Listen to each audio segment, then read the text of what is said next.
Alors, le terrorisme djihadiste de troisième génération a été battu après les 239 morts qu'il y a eu, parce que tous leurs réseaux ont été démontés. Et puis, ce terrorisme fonctionnait sur la coordination entre Raqqa et Mossoul d'un côté et les banlieues françaises de l'autre. Le 13 novembre en a été l'exemple type, puisqu'on a eu un commando d'une douzaine de personnes qui est revenu spécialement à travers la Belgique pour attaquer le Bataclan, comme il y en a eu l'anniversaire, la commémoration très récente. Mais or ça n'est plus possible aujourd'hui parce que l'État islamique n'existe plus. Et militairement, il a été détruit.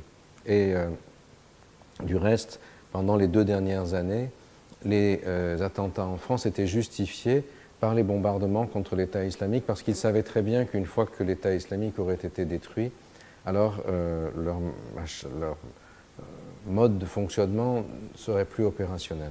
Le problème, c'est donc que, si vous voulez, ils ont été vaincus militairement et en termes policiers, mais idéologiquement et socialement, les éléments sont toujours là. Et c'est ça la politique que mène Emmanuel Macron aujourd'hui, qui consiste à la fois à être absolument inébranlable sur la question de la sécurité. C'est pourquoi il a insisté pour nommer ce phénomène le terrorisme islamiste, contrairement à Hollande qui ne voulait nommer rien de toute façon. Et puis, en même temps, il modifie les lois du travail pour transformer la situation dans les banlieues populaires et résoudre autant que possible le problème de la marginalisation de ces populations, même s'il y a des djihadistes qui sont éduqués et qui ont des emplois. Il n'y a pas un phénomène mécanique entre les deux, mais néanmoins, la réduction de la marginalisation ne peut qu'aller dans ce sens-là.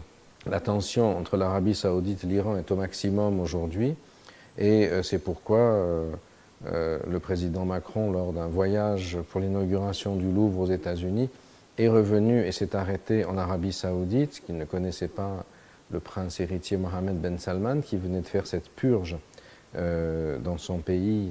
En Arabie, la grande question, c'est que l'Iran a remporté tellement de succès ces derniers temps que le système saoudien était devenu inefficient pour jouer son rôle dans la confrontation. Surtout parce que le système saoudien était un État rentier, bâti sur une rente pétrolière très forte, redistribué d'abord à tous les princes avant de toucher la population, ce qui créait un cycle très long de décisions politiques complètement inadapté à la nature du défi iranien aujourd'hui. Alors je ne sais pas si le pari du prince héritier Mohammed Ben Salman va réussir ou non, mais s'il n'avait pas été mis en place, le système saoudien se serait effondré parce qu'il n'y a plus aujourd'hui de pétrole à $100 à cause de la fracturation hydraulique, de ce qu'on appelle le fracking aux États-Unis. On peut maintenant avoir du pétrole à $35 le baril. Les États-Unis en sortent 12 millions de barils par jour désormais, et dans 2 ans, il sera à 20 ou $25. Et voilà. Et en tout cas, le poids du Moyen-Orient comme exportateur du quart du pétrole consommé dans le monde, ça n'a plus existé du tout, à la fois à cause de la réduction de la consommation dans les pays de l'OCDE des énergies alternatives et de l'arrivée du fracking. Donc le système change complètement. Le Moyen-Orient est en train de changer dans le système du monde, puisque les États-Unis n'ont plus le même intérêt à être présents et à médier les conflits parce que le pétrole n'est plus aussi central, et aussi parce que le conflit israélo-arabe, qui était l'irritant clé de l'inscription du Moyen-Orient dans le système du monde, est aujourd'hui en partie marginalisé par le conflit entre sunnites et chiites. Et donc pour les États-Unis, il n'y a plus ni l'obsession de satisfaire le lobby juif local, ni l'obsession du pétrole. Les termes de l'échange ont changé, et ce qui met l'Europe en première ligne, parce que les conflits qui se produisent au Moyen-Orient ont un écho immédiat dans nos territoires. D'où la décision d'Emmanuel Macron de voir le prince pour essayer de créer une position médiatrice. Il va aussi voir les dirigeants iraniens Et ça, c'est un enjeu absolument fondamental pour comprendre la situation. Ben, on essaye de l'éviter, justement. Mais évidemment, il n'y a de guerre qu'à partir du moment où les deux protagonistes pensent que c'est dans leur intérêt. Mais avant la guerre, il y a beaucoup de bluffs.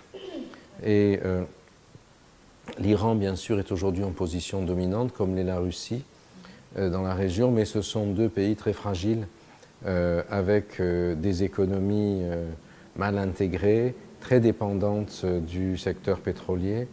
Et même s'il y a de gros investissements asiatiques en Iran, néanmoins, le pays ne peut pas se permettre de se lancer de nouveau dans un affrontement.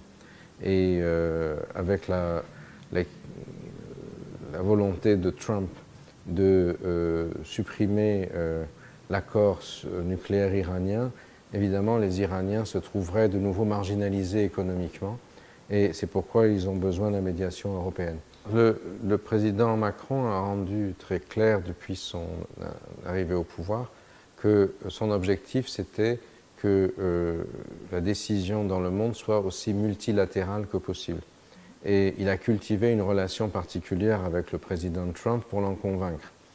Dans un contexte compliqué, mais où le président Trump s'est aliéné l'Allemagne.